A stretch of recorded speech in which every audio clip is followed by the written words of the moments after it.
Let's talk about some more business. We've been turning to our panel of experts as part of our American Worker think tank, giving you the solutions you need to take advantage of the booming job market. We're seeing a shift in the marketplace. According to job website Indeed, 1.7 million people who retired during the pandemic are employed again, many calling this the great unretirement.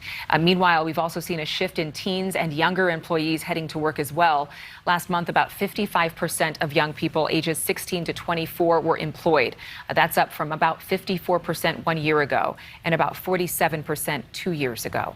Let's bring in economist Rebecca Ryan and career strategist Andy Challenger. Good morning to both of you. Now, first, I got to talk to you, Rebecca, about breaking down why we're seeing two separate age groups getting into the work industry at the same time. Well, it's interesting. You can look at the margins of the workforce to see what's happening in the mainstream of the workforce. And we've been talking about this shortage for a long time, 2 job openings for every 1 person entering. So what do employers do? They get really creative. And how can we bring in those who are on the margins, who are still on the sidelines? So that's some of what you're seeing. Andy, how can retirees and younger employees work productively? I think sometimes there's a little frustration that older employees have with those who are just starting out and vice versa. But what skills can they learn from each other?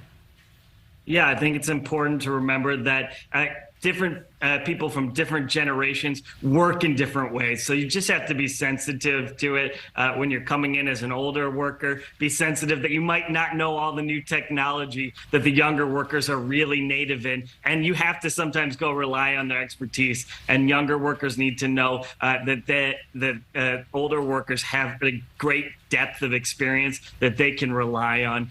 Go to them, be sensitive to the fact that they might not always know the new technologies. According to the U.S. Bureau of Labor Statistics, 3.9 million people were working part-time for economic reasons back in July. That's up by 303,000 in June. Andy, what tips do you have for a retiree looking for a part-time job? Yeah, a lot of these jobs, particularly part-time jobs, never get listed online anywhere. A lot of those are sourced through personal networks. So don't be afraid to go to former colleagues, friends, people that you know in your community groups, and let them know you're looking for some part-time work. Oftentimes that can pull together some opportunities. Rebecca, can we expect these numbers to go down anytime soon? It depends a little bit on the economy. I think one of the reasons retirees are coming off the sidelines is because they're on fixed incomes, and those are very sensitive to inflation.